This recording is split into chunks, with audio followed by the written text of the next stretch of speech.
यांना आता तुमच्या आंदोलनामुळे तरुणांशी बोलायची इच्छा आहे. चांगली गोष्ट आहे. उशिरा का होत नाही, पण आता कुठेतरी जाऊन यांना सुचलं तरी की जेनझी सोबत बोलावं लागेल, तरुणांसोबत बोलावं लागेल. चांगली सुरुवात आहे. पण मला असं वाटतं की तरुण लोकांनी तरुणांसोबत बोललं तर जास्त चांगलं होईल. कारण की तुम्ही जोपर्यंत यंग चेहरे पुढे आणणार नाही तोपर्यंत काही अर्थ नाही अशा डायलॉगचा, असं तरी मला वाटतंय. तुम्ही बोला, त्याच्यात काही हरकत नाही, चांगली स्टेप आहे. पण नवीन लोकांना पुढे आणा, नवीन चेहरे पुढे आणा, ते जास्त बेटर होईल. आणि शिकलेले चेहरे पुढे आणा. सहसंघचालक आहेत अतुल लिंगे, त्यांचं भाषण झालं कार्यक्रमात. त्यांनी हे आंदोलन देशद्रोही ठरवलंय, संविधान विरोधी ठरवलं. मला वाटते ज्या लोकांनी गांधींची हत्या केली, ज्या लोकांनी आंबेडकरांचा विरोध केला आयुष्यभर, त्या लोकांनी आम्हाला संविधानावर लेक्चर देऊ नये. उद्या बैठक आहे आणि परवा असं 2 दिवस आहे सामना. त्याचं बैठकीचं स्वरूप कसं आहे आणि कोण कोण येणार आहे, किती जण येणार आहे ते आम्हाला. नाही, बैठकीमध्ये आमचं जे आहे, जो आमचं जंतर मंतरचं आंदोलन झालं, त्या आंदोलनामधून काय शिकायला भेटलं आणि पुढे जाऊन काय काय चांगल्या प्रकारे करता येईल त्याचं आम्ही डिस्कशन करू. आणि पुढे जाऊन संघटन आम्हाला कसं देशभर वाढवण्यात येईल त्याच्यावर डिस्कशन होणार आहे. आणि पुढे एकूणच कॉक्रोच जनता पार्टीचा रोडमॅप काय असणार आहे त्याच्यावर आमचं डिस्कशन असणार आहे. किती दिवस बैठक असणार आहे? 2 दिवस. किती सदस्य येतील? आमचे जेवढेही स्पोक्सपर्सन आहेत ते येणार आहेत आणि बैठक 2 दिवस चालणार आहे. 6 तारखेला आम्ही ब्रीफिंग करू आमच्या जे काही बैठकीमध्ये ठरेल. दिल्लीमध्ये तुमच्या विरोधात फैजान अन्सारी नावाच्या इन्फ्लुएन्सने जे आहे तर ती FIR केलेली आहे. त्यांचं बोलणं हे आहे की पुण्यात आणि औरंगाबादमध्ये तुमच्या माणसाकडून त्याला मारहाण झालेली आहे.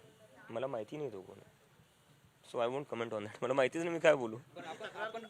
तुमच्या विरोधात तक्रार आता माझ्या विरोधात भरपूर होतील. आता मी प्रत्येक तक्रारीवर काय बोलू. मी तुमच्या येण्याच्या पूर्वी सुद्धा त्यांनी छत्रपती संभाजीनगरच्या पोलीस CP ऑफिसमध्ये आता येण्याच्या आधीच मी त्याला कसं काय मारलं. मग मला वाटतं पब्लिसिटीसाठी करतायत, अजून काही नाही.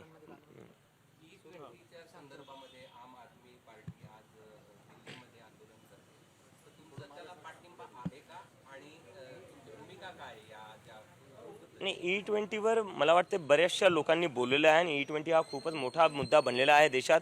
बऱ्याचशा लोकांनी म्हणजे बिझनेसमॅन किंवा असं नाही, त्यांनी E20चा मुद्दा उचलला आहे, आम आदमी पक्षाने उचलला आहे. आणि आम्हाला आमच्या पेजेसवरही मेसेजेस येत आहे की तुम्ही E20वर बोला. तर E20वर जे आहे, जे काय आंदोलनं होतील त्याला आमचा पाठिंबा आहे. हे म्हणजे काय एका पक्षाचा मुद्दा नाही, एका पक्षाचा मुद्दा आहे म्हणून तसं नाही म्हणत आहे आम्ही. पण E20वर जेन्युइनली लोकांना इश्यू आहे त्या गोष्टीवर. त्याच्याने गाडीचं जे इंजिन आहे ते खराब होते, मायलेज खराब होते.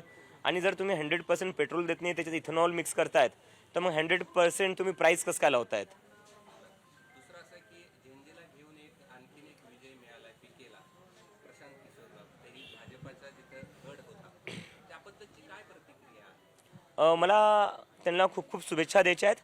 आणि डेमोक्रेसीमध्ये असंच असलं पाहिजे. जसं मी थोडा वेळ आधी म्हणत होतो की RSS जे इंटरॅक्शन करणारे जेनझीसोबत त्याच्यात तुम्ही नवीन चेहरे आणा. तर प्रशांत किशोर पण हे एक राजकारणात नवीन चेहरे आलेले, जिंकून आलेले, त्यांना खूप खूप शुभेच्छा. आणि असं झालं पाहिजे, जास्तीत जास्त लोकांनी, नवीन लोकांनी पुढं आलं पाहिजे. मी नेहमी फक्त साम TVच पाहते, कारण त्यांच्या बातम्या मला रिलेट करतात.